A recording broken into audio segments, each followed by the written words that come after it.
What if French fries weren't French? What if Dr. Karge wasn't a doctor? What if there weren't any sort of resemblance of Fire Emblem in Smash? I know, it sounds pretty ridiculous. Fire Emblem has grown to be one of the most important and integral parts of Nintendo history, rivaling that of Mario, Legend of Zelda, and of course Animal Crossing. Now, of course, there is some representation of Fire Emblem in Smash. I mean, it's really important, and I've been requested to do this video, so I will do it. Now let's just check how much characters there are. 1, 2, 8 characters. 8 freaking characters. Okay, I'm not doing this. Okay, this is ridiculous. It's been a few months since I posted. You know what? Fine, I'm doing it. If you haven't watched some of the videos from this series, I will only be going through the special moves of each character. So, Marth, what can I say? He is practically the basis of each Fire Emblem character's moveset, therefore hopefully making this video shorter and more bearable for me to produce. Marth's neutral special is to perform a shield break with his sword, the Falchion. Now, how exactly is this possible? How can he just break shields? Well, first of all, we need to understand what shields are in Smash, and I will explain it to you in further detail, but not in this video, in another video. In Fire Emblem, it's possible to upgrade your weapon to gain some sort of stat boost or enchantment. Marth's Falchion in Smash may be able to hone the ability to break shields from an upgrade, but how do stat boosts work? Imagine it like this, we have a sword and a slightly sharper sword. The sharper sword will be able to cause more damage, right? The same is true for the Falchion, as it is classified as a sword of the divine, mythic, or legendary type. Marth's side special is to perform a combo that can differ if his last action tilts up or down, or is just tilted in a normal direction.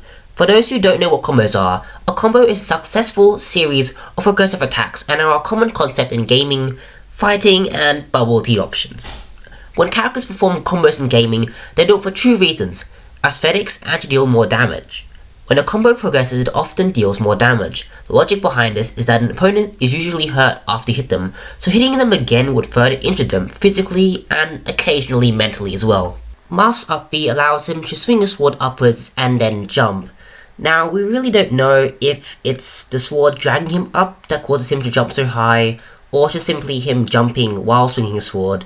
But this attack is commonly seen in Smash by several characters, and at this point, I'm just willing to believe that if someone is superpowered or powered in some sort, they just have the perks of being able to jump really high. Marth's down special is your counterattack, which puts him in a position where he can use his opponent's own forces against them. In other words, they hit you, but you hit back hard. In fact, they don't really hit you at all, you just direct all the pain and damage onto them. And finally, Marth's final smash, the critically acclaimed critical hit. Now, the critical hit concept is seen in many different games with many different forms and ideas. Some games have it so the critical hit is kind of a random and RNG based off thing where it just happens whenever it wants to. Some games have it so that the critical hit comes and goes after you perform a certain action or task. And some games have it so the critical hit is pretty much a button you press. In other words, a special move. In this game, obviously, the critical hit is seen as a final smash, which is something you gain after you break a smash ball. Simple enough, really. The reality of a critical hit is that you hit the person in a critical way or in a critical area of their body. So basically, any vital organs, this leaves them in a critical stage, or state. 1 down, 7 more to go. Okay, so Roy is practically Marth but shorter, under the age of consent, looks like he can actually speak English, and of course. So what, the poses are a bit different, but the same concept applies throughout each attack. But wait, you may ask, how does our boy Roy set his blade on fire? It's called the Blazing Blade or Binding Blade for a reason. It's not like he just slaps on oil and, poof. No, it's probably to do with the fact that the blade itself is legendary and hones some sort of fire type ability due to that fact. We like Ike, And we also like characters with unique moves and movesets.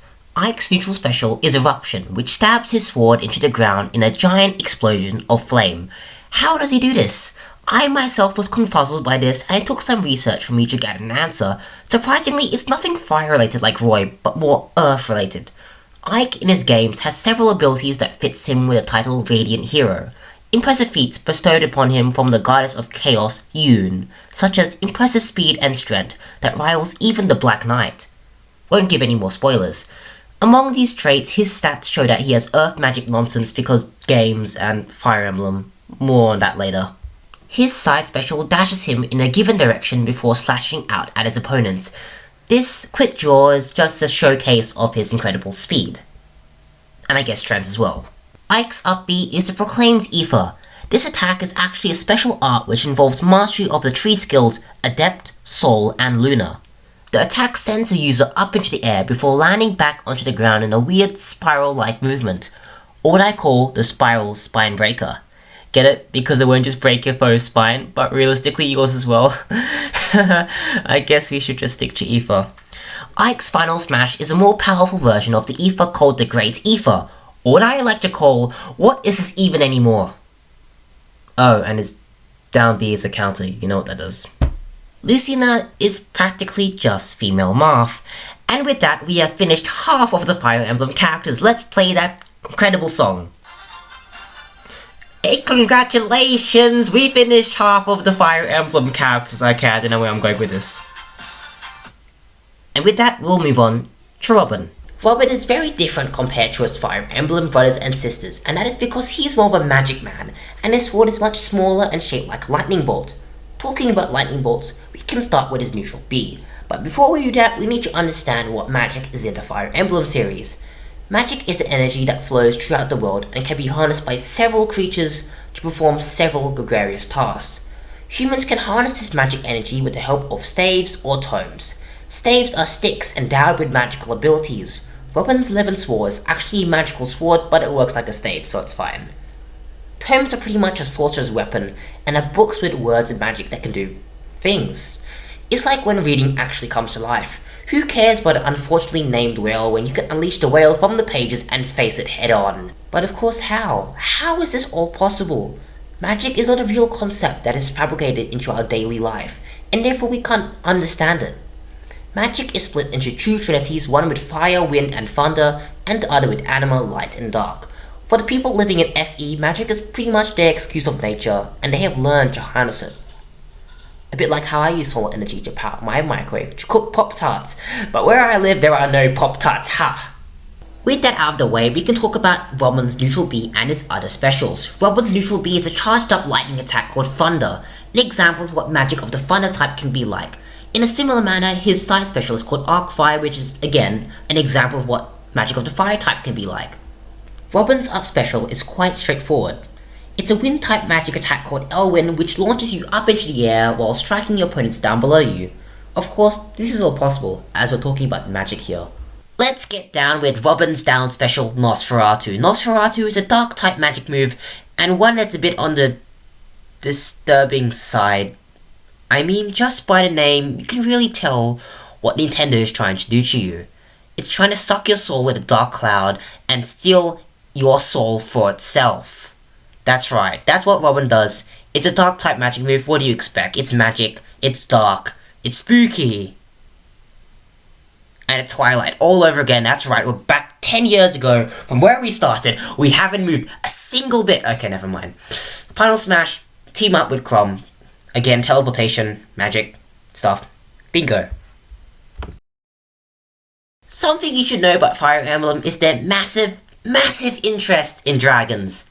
I can't explain their interest in dragons. They just implicate it everywhere because it's the easiest sort of creature to understand out of all the creatures in history, in any media. And that's why we've come to Corrin, a human/dragon hybrid. Yes. This is where we've come. I have no idea anymore, but this is where we've come. Corrin's moveset involves their human body parts turning and merging into dragon body parts to inflict damage with those body parts, but apparently, despite the many uses of the words and phrases body parts, there's only one important body part, and that's the arm. Why? Why? Please explain. In their neutral special, their arm turns into a dragon's mouth to shoot some sort of plasma breath stingy thing.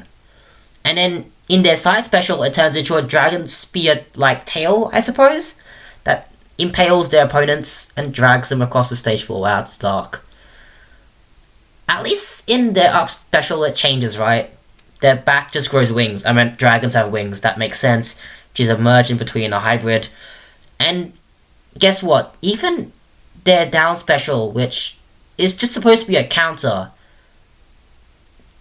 involves their head turning into a dragon. And there's also the whole thing about her screaming, and there's a final smash where she just turns into a dragon. Practically all her moves involve some of her body parts turning into dragon body parts, and just bang, there you go. There's Corin explained to you. Next character, Crom. Yeah,